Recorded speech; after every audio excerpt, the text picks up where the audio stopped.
Hello, everyone. I am Lachelle, also known as America's Supermom, and I want to welcome you to this masterclass on the value of questions. Before we get started, I am going to read a quick scripture, and it is Proverbs 2, verse 2. Turning your ear to wisdom and applying your heart to understanding. So, turning your ear to wisdom and applying your heart to understanding. This is actually the guideline that we should be following, not start with this scripture because I need to be learning this myself, right? So, how do we turn our ear to wisdom and our heart to understanding? Wisdom in the scripture comes directly from God as well as understanding. So, we should be turning our ear and our hearts and minds to the Lord in order for Him to guide us through things. So, a little bit about me, America's Supermom. That title comes because my husband and I have 15 children. Yes, you heard me right, 15. And as a result, you can't make it with 15 kids without the Lord. So, we just want to thank God for His goodness, His grace. He's seen us through so many trials and tribulations, and blessed to be here today. So, today we're going to be talking about questions. A little bit of my history was that I suffered from depression. And a lot of that comes from the mindset that we have. During that period, also had the victim mindset, woe is me. I've got all this stuff to do, and the list goes on and on. So now, after that struggle and overcoming that time period in my life, I think that it is really important to be able to share the nuggets and the lessons through that experience in order to be a blessing to other people and help them avoid the pitfalls and the mistakes that I made. So, we're talking about questions, and many people are thinking, what? How is that a master class? How is that really going to help me transform my life? But the first thing I want to say is the struggle really is in your mindset. Okay. If you have fear, it's you telling yourself something. If you are procrastinating, it's something you're telling yourself something. You are doing all the talking. And a lot of times we isolate ourselves to our own thoughts. We don't really tell people our fears unless it's a commonly accepted fear. If I was to say, oh, well, I'm afraid of heights. I don't like to go on top of very tall buildings. We can admit that because we know there's a lot of people that share that fear. And that's not an everyday occurrence that we're going to have to be faced with and overcome. So some of these things we can readily admit. Oh, I'm afraid of, someone mugging me or stealing my purse or something if I'm in a large crowd, right? So those are things that a lot of people can identify with. We don't really feel that judgment to admit something like that. But some of the other things that we feel judgment about, we really don't talk about them. We just bury them inside. They get worse and worse, or we try to ignore them, cover them up, go in denial. And the only person we're hurting is ourselves. So the value of questions are very important because a lot of our habits stem around us telling our stuff rather than asking questions. So for example, today's illustration, we will talk about somebody who is not smart. Okay? So this is something that you've been telling yourself, you're not smart. Well, it starts first from the things that we repeat out of habit, and it becomes something that we just ignore, and it continues to play in the background. So it's like background music. You got your favorite song, and sometimes it's not until you get into the right atmosphere or certain speakers or certain opportunities where it may be quiet around you that you are even able to hear the background music. You might have a chorus of a background singer that you hardly ever hear because you're busy singing the main lyrics. And as you're quiet, maybe you were asleep, it wakes you up out of your sleep, you hear different sounds, different words that you might not have even heard before. Well, this is a situation when it comes to us repeating these things in our head. So they're mainly done out of habit. You think about it, as a child in school, we're taught to memorize things. So if you have a history class or any structured course that you have that requires a lot of content that you have to recall, we go through memorization. We just practice them as facts. We don't usually question anything. And so, this same pattern we apply to other areas of our life. So, if it works in school and we're able to memorize material, we use it in our everyday life. What are some things that our parents have told us? Money doesn't grow on trees, using that for example. Or, these cliches or things that we say, we just accept them because we hear everybody saying them and we don't question, is this true? Does this even serve me to even repeat this or whatever the case may be? So, this is how they're able to live on.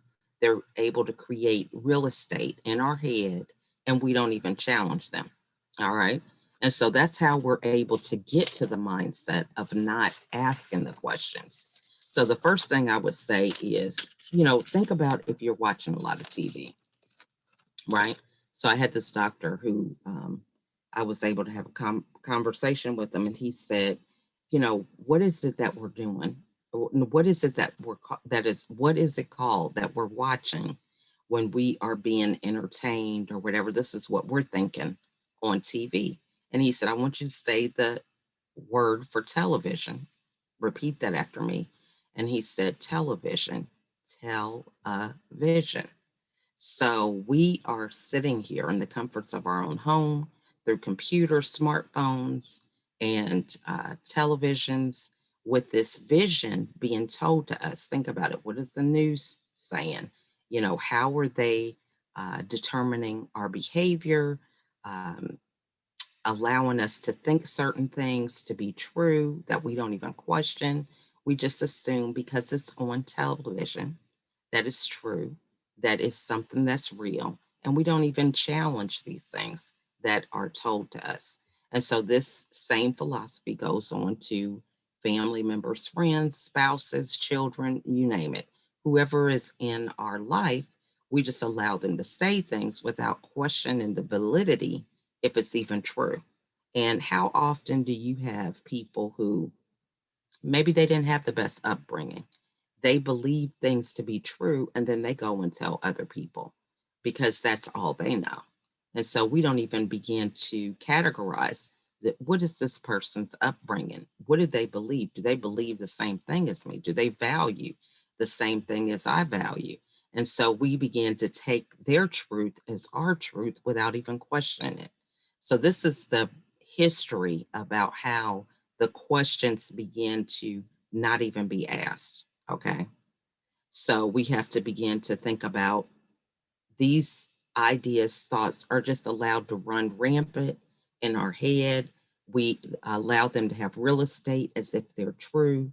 And so we're going to talk about three ways that we can use these questions to be able to move us forward. Okay. So the first thing is that the problem is that we just accept these thoughts and we don't even check them, right? So we are not in a position to be gatekeepers for the thoughts that we have. We don't even think that's a thing. Okay. So, I could have an idea that, oh, we're going to have an eclipse. So it's going to be the end of the world, right? So, do I believe that to be true, or am I just going to go around repeating what somebody else has told me, not checking the facts or anything like this? So, some things will just be like, that's impossible. I'm not going to believe that. Right. So, things that are really out of this world, hence an eclipse or something like this, we're just not even going to let it phase us. But there's other things that are not true just as much as, the eclipse being an indication of the end of the world, right?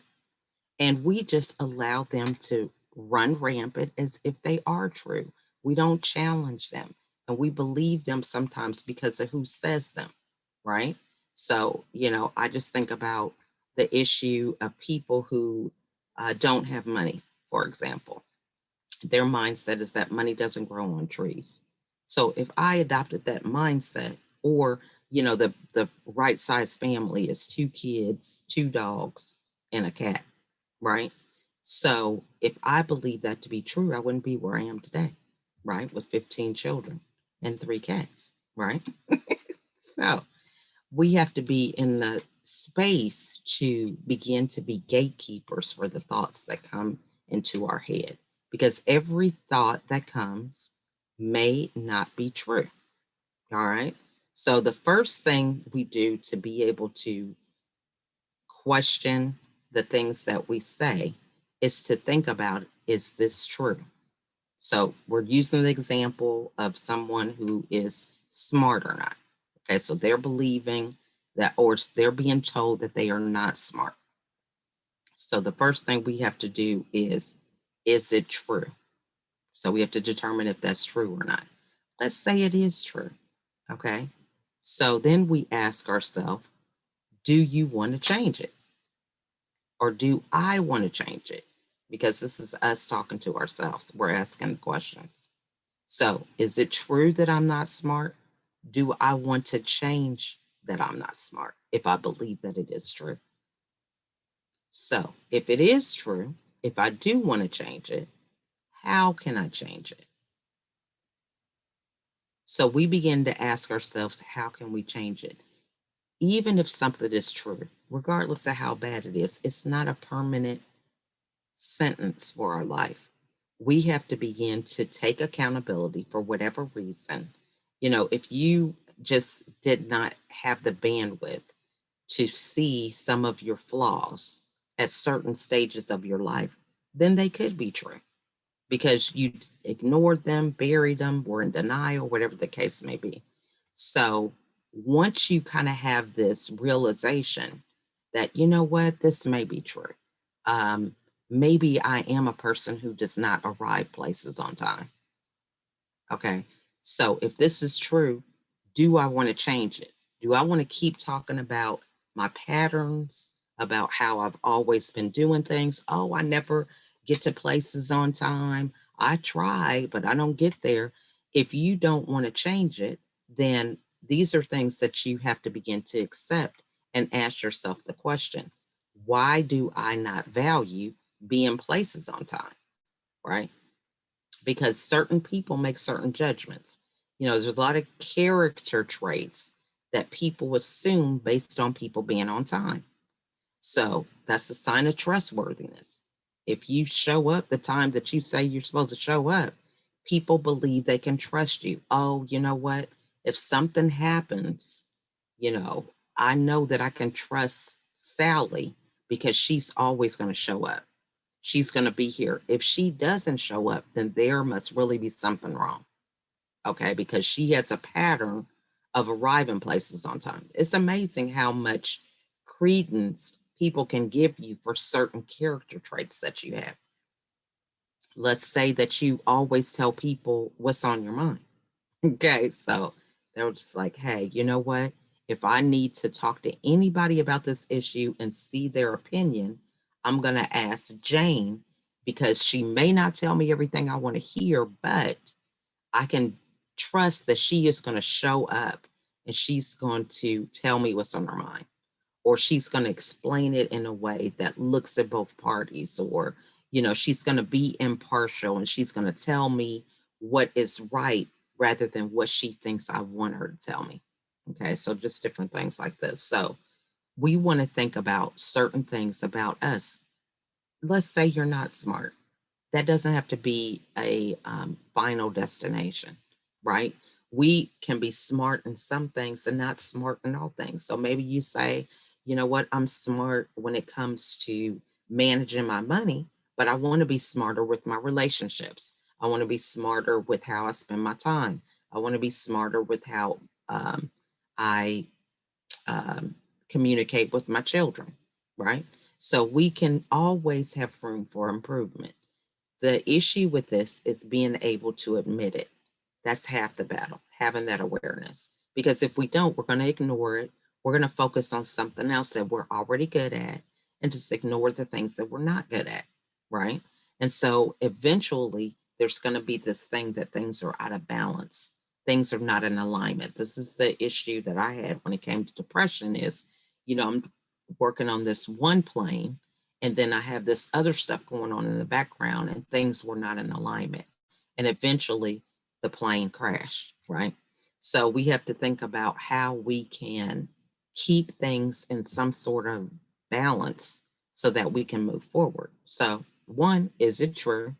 Okay, we need to ask ourselves these questions and then we can begin to change them into a different way. We have to be the gatekeeper. So, the challenge we have at the end of this masterclass is thinking about, are you being a good gatekeeper for the thoughts that you have that are running in your head, right? Are these thoughts true? Do you want to change them? And if so, how can you change them? So, this last step about how you can change them is really a hard one for many of us because we believe in many instances that asking for help is a sign of weakness. But just imagine, if I say, I want you to learn how to play the flute. Okay, I'm expecting you to play this flute. I'm giving you 6 weeks. At the end of 6 weeks, I want you to do a performance of Mary Had a Little Lamb. Now, you don't know anything about the flute. Some people don't even know what the flute is, right? So you would have no issue going to a a music instructor. Hey, I have this challenge. I have to play the flute. I've got 6 weeks to play Mary Had a Little Lamb. Do you know anybody who can help me? Right? That's playing the flute. That's a musical instrument. But when it comes to things and matters of the heart or things that are close to us, we don't have that same zeal and enthusiasm. We don't want to admit some of these things. We want to pretend that we have all the answers. And then we wonder why we are unfulfilled and looking at ourselves in the mirror, feeling like a failure, right? And telling ourselves these stories over and over again. So it begins with that last bit, which is how can you change it? And having the courage to ask for help when you need it. So you want to think about it. If you have been believing something to be true that's not true, you are going into uncharted territory by asking for help. So there's some things you're not supposed to know, right? I have to tell my kids this as they progress to each different grade level. They're like, "Ah, this is so hard. My teacher, she's expecting this, and I don't understand it." I said, look, as you go to a different grade, you're supposed to have stuff you're not knowing. If you knew everything, what's the point of being in that grade, right? Why are you leveling up, being promoted to the next level if you're not going to learn anything new, right? So we have to be in the same mindset. If you've been doing something for years, it's not serving you, right? Which is insanity, keeping on doing the same thing over and over again, expecting different results. You're not going to have the answers for this new road that you want to travel on. So it's okay to ask for help and admit that you don't know because you've been on the wrong road, right? You've been on the road that is not serving you. You see that it's some negative uh, impact and, it's affected other areas of your life in a negative way. And so now you want to get on a different road. Well, if you're getting on a different road, you're going to see things that you've never seen before. You're going to hear things you never heard before. You're going to meet people you've never met before. All this as a result of changing your mindset, changing your perspective, getting a new outlook, right? And so things that are new, we don't know. It's something that we have to build like a muscle. We have to continue to train ourselves every day. There are no habits. We have to begin to create new habits and formulate things that are going to serve us. So the habits that we have to formulate for many of us who are battling mental wellness, right? That's what I call it. We're battling mental wellness when we have a mindset that doesn't serve us, when we've allowed things to run rampant in our head without being challenged. So, the three things that I challenge you to ask yourself are: is it true? Do I want to change it? How can I change it? And it's just that simple. So, once you begin to go on that playing field, of thinking about those three areas of ways that you can ask yourself different questions, you'll begin to recognize when people are asking you questions or not. So if my name is Lachelle and someone calls me Nancy, I don't even listen to that because it's just like it's not on my radar. Nancy's not my name. My name is Lachelle. So certain things I wouldn't even hear if someone prefaced it with the name Nancy because I know that they're not talking to me. So as you begin to ask yourself different questions, when people say things to you, you won't begin to adopt them and allow them to take real estate in your head because you know it doesn't pertain to you. So if someone comes to me and says, "Oh, you think you know everything," first of all, they are saying a statement, they're not asking a question. And I know that doesn't apply to me. Why? Because I work every day to evolve and learn new things. I'm a podcast host. So I ask people questions and I come to the interview with the intention of what someone can teach me today. I'm excited, like I'm getting a new gift to learn something new that I don't know, whether it's perspective, whether it's a new saying, something that's going to help me on my road to be a better version of myself. So if someone makes that comment, it doesn't faze me. I'm not offended because I know it's not true. So once we begin to get on this journey and ask ourselves these questions, okay, so you think that you have all the answers, doesn't faze me because I know it's not true, right? I know that I'm on a road to be able to figure out different things, how I can do them differently, right? I was raised an only child with a large family, so I know I don't know everything about organization, meal planning, all these things that involve a large group. So I'm always excited to learn these things because I feel like I don't know everything. I wasn't even raised with a lot of people. It was three of us in the household.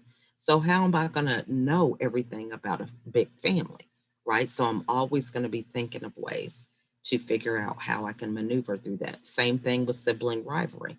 You know, I used to be really upset, hear the kids going off on each other. Do they love each other? I'm over here crying and they're not even thinking about what I'm saying. But I realized that's part of being having siblings, right? I didn't know that. So it's not until I've experienced it and learned it that I can see that that's just a part of the upbringing when it comes to having a large family and having siblings. So I hope this all makes sense to you. If you have any questions that you would like me to answer, any topics that you want me to cover, please put them in the comments. Reach out to me. You can reach out to me on Facebook, Instagram, LinkedIn. I am listed as America's Supermom. And I want to thank you guys for joining me today. And remember that we need to reframe these thoughts that we have. A lot of times we're telling ourselves statements and things that may not be true. So we want to ask ourselves, is it true? Do I want to change it? And how can I change it? That's all I have for today. You guys have a wonderful, wonderful day. See you next time.